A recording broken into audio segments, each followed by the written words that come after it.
What is up, gamers? How's it going? I wanted to talk about Honkai Impact Starrail today. And I am eating ice cream at the moment. I got a drumstick. So there might be some pauses that I may or may not edit out. And I don't know if you'll be able to hear me like chewing on the ice cream. It feels so weird to say chewing on the ice cream. But it's a drumstick, so I mean, there's a chocolate shell. Anyway, I want to talk about Starrail and what I think of it. For reference, I am Trailblaze level 36. I have completed all of the available main story. There's the missions. And this is my mission log. I unlocked this after hitting 36, and this is a daily. But I have done all the visible and I'm assuming most of the hidden quests.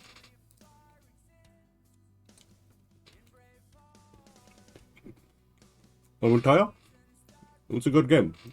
Also, here's how many achievements I have. This is the store-related ones. I'm scrolling by fast so you guys can actually read the descriptions. Unless, of course, you pause it. But you can see all those are completed. It's 12 out of 12. It's all the store-related achievements. It's all done.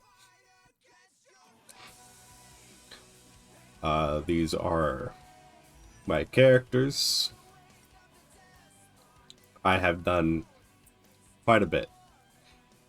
Every single one of these characters, by the way, is at their 3rd ascension. I just haven't leveled them up yet because I don't have the experience books. And Sampo is my most recent addition, and I'm trying to get him up there. But once again, don't have enough experience books.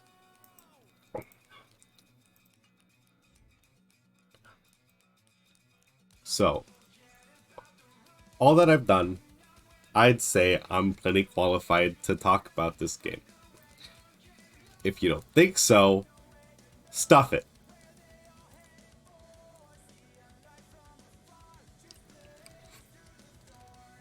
I have a couple problems, but I will say the gameplay part of Starrail, amazing.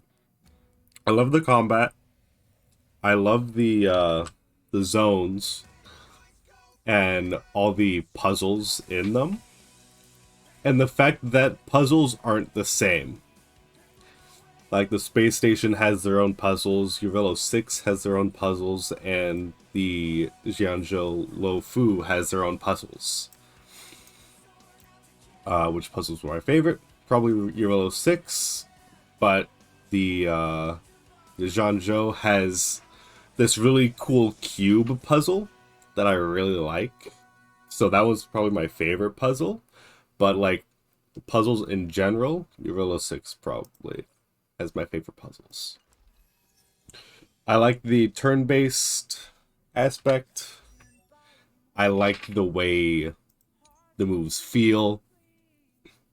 I like the skill point system where you have to have a skill point and you get skill points by basic attacking, because it doesn't necessarily force you to take characters that like you don't want to use their skill every time, but like it works better that way. For example, my main team is usually Trailblazer, Sela, which I got in 5 polls, Serval, and Japard. Japard I got off of the rookie banner. That was the discounted banner. And let me tell you, this guy's really good. He's a very good tank. And that's a team I usually use for going throughout the world. But the simulated universe, that's not on Urello 6. That is on the space station I can actually go there, has forced me to think outside the box. Let me show you my progress. There are 6 worlds in the simulated universe, and I have done 5 of them. I just completed World 5 earlier today. And let me tell you, it was a pain in the ass. End boss is level 60.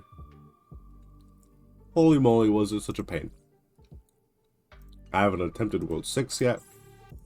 I probably will later. Maybe when I get more Eidolons for Fire, Trailblazer, but whatever.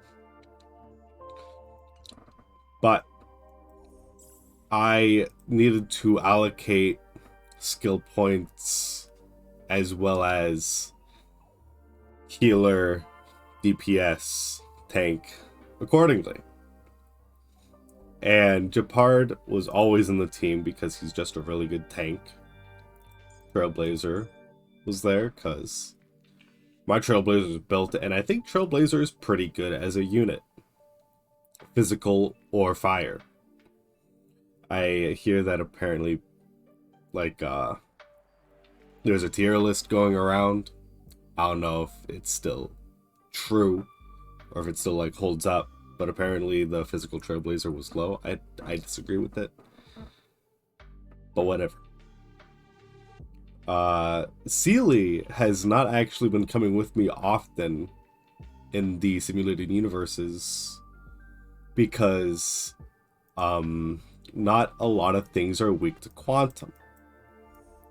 See, when you're hitting above your pay grade, you need to actually focus on hitting their weaknesses so you can actually do damage. So I was forced to level up Donhang first of all because I didn't have Sampo yet, even though I really wanted Sampo. I'm getting off track. The difficulty. That's where I wanted to go with this. Difficulty feels adequate. I am attempting to hit above my pay grade, which is why I probably feel that way. But even during the story, I did have to pay attention somewhat. Because I was on level with things, and because of the team comp that I used to get through like the story content, I didn't actually have a healer. So I needed to use Japard accordingly because Japard's ult gives a shield to all the units. Which is why I was able to get through with my team like this.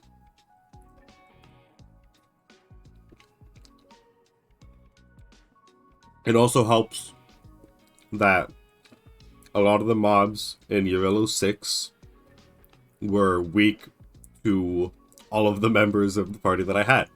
It was very nice.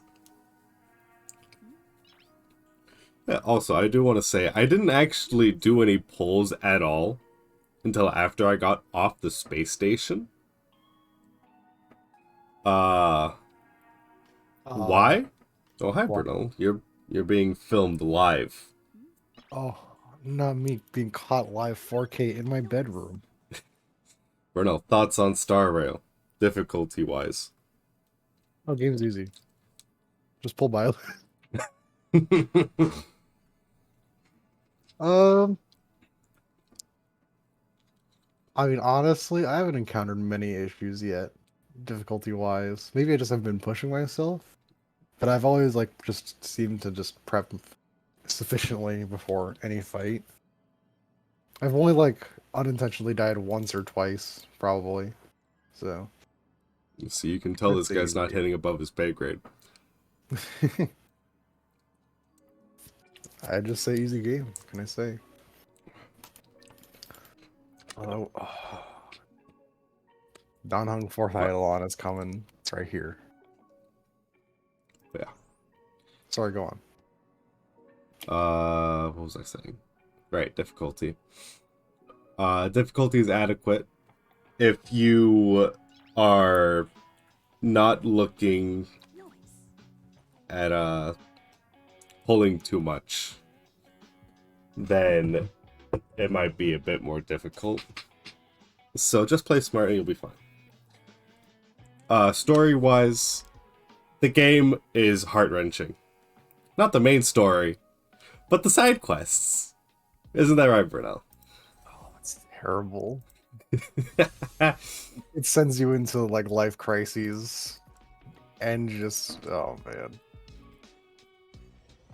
makes you think. It does. I will give one example, and it is from the first world.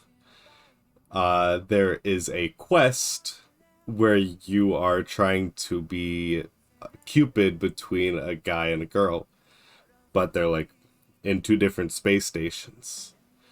Something happens at the girl's space station, and there's a gravitational, whatever the fuck, some science term. And so her time is now shifted to the point where she's like decades behind or ahead. I don't remember specifically. So the guy is now going to like be an old man, or she's going to be an old woman by the time they can actually meet up. And that sucks. That fucking sucks. And there's just a lot more stuff. There's one on the third world that I can't get into because it's major spoilers.